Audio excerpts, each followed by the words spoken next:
Quand nous entendons le mot voile, notre esprit se tourne souvent vers une seule image ou une seule religion.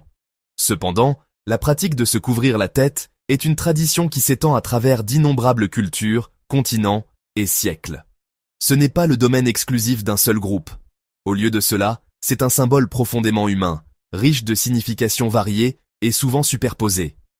Ce morceau de tissu peut représenter la pudeur, la piété, le statut social, la protection ou une connexion spirituelle profonde au divin. Comprendre son histoire révèle un récit fascinant sur la façon dont différentes sociétés ont géré les concepts du sacré, de l'identité communautaire et des rôles publics et privés des individus, en particulier des femmes. Les racines du voile remontent à l'Antiquité, bien avant que les grandes religions du monde que nous connaissons aujourd'hui ne prennent leur forme actuelle.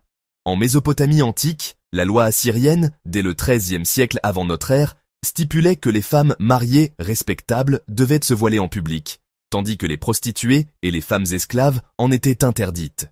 Dans la tradition islamique, le terme hijab fait référence à un principe général de modestie et de comportement, ainsi qu'au foulard spécifique que de nombreuses femmes musulmanes portent.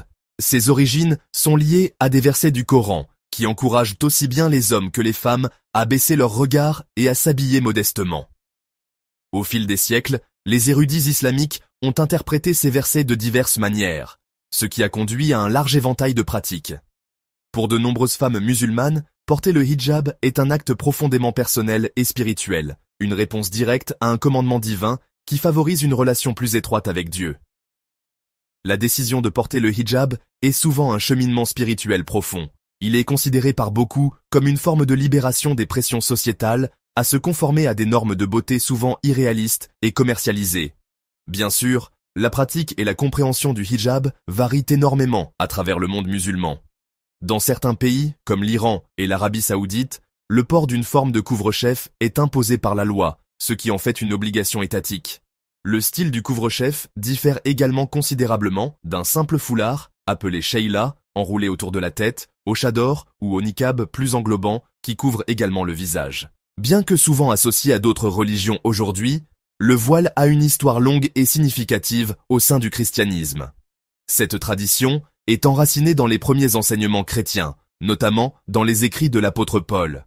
Dans sa première épître aux Corinthiens, Paul instruit les femmes de se couvrir la tête pendant la prière comme un signe de leur relation à Dieu et à l'ordre angélique. L'exemple le plus visible et le plus durable du voile dans le christianisme se trouve dans la tradition des religieuses, ou femmes consacrées. Lorsqu'une femme prononce ses vœux, elle reçoit souvent un voile dans le cadre de son habit religieux. Ce voile symbolise sa consécration à Dieu et son statut d'épouse du Christ. Il signifie sa renonciation aux vanités du monde et son engagement à une vie de prière, de service et de communauté. Historiquement, la pratique s'étendait bien au-delà des couvents. Pendant une grande partie de l'histoire chrétienne, il était normal pour les femmes ordinaires de se couvrir les cheveux en public. La Vierge Marie, la femme la plus vénérée du christianisme, est presque universellement représentée, la tête couverte, servant de modèle ultime de modestie et de grâce. La tradition du couvre-chef est également une pratique significative au sein du judaïsme, en particulier pour les femmes mariées dans les communautés orthodoxes. Cette pratique, connue sous le nom de tichel ou mitpachat, est enracinée dans l'ancienne loi et tradition juive.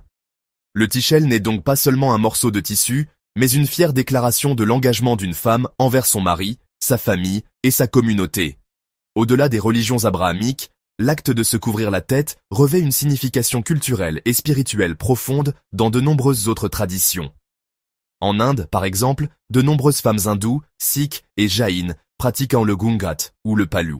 Dans le sikhisme, les hommes et les femmes sont censés garder leurs cheveux non coupés et couverts. Les hommes portent un turban, ou dastar, et les femmes peuvent porter un turban ou un foulard, symbolisant leur engagement envers l'égalité, la souveraineté et leur foi. Cette pratique se retrouve également dans diverses religions indigènes et africaines traditionnelles, où les foulards et les attaches de tête ne sont pas seulement de belles et élaborées déclarations de mode, mais aussi porteurs d'une signification profonde. Du majestueux gel du Nigeria au simple tissu d'une aînée de village, le couvre-chef sert de puissant communicateur non-verbal de l'identité, de l'héritage et de la croyance, tissé dans le tissu même de la vie culturelle. Les raisons pour lesquelles les individus choisissent de se couvrir la tête sont aussi diverses que les couvre-chefs eux-mêmes. Si la pudeur et la piété sont des fils conducteurs communs, elles sont loin d'être les seules motivations. Pour beaucoup, c'est un acte puissant de reconquête d'une identité spirituelle dans un monde souvent perçu comme de plus en plus séculier. La culture et la tradition jouent également un rôle énorme dans la pérennisation de ces pratiques. Un couvre-chef peut être un fier emblème de l'héritage, un moyen d'honorer ses ancêtres et de maintenir un lien avec ses racines culturelles. C'est un lien visible avec une histoire partagée et une identité collective. Inversement, il est impossible d'ignorer les dimensions sociales et politiques du voile. Dans certains contextes, il est imposé par la loi ou une pression sociétale intense, le dépouillant de son sens personnel et le transformant en symbole de contrôle.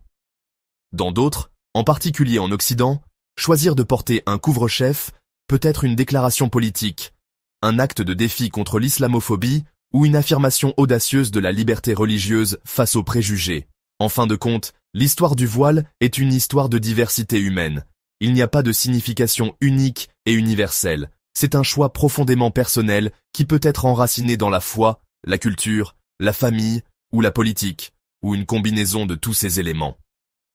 Pour vraiment le comprendre, nous devons dépasser les stéréotypes et écouter avec respect les voix individuelles et les expériences vécues de ceux qui le portent.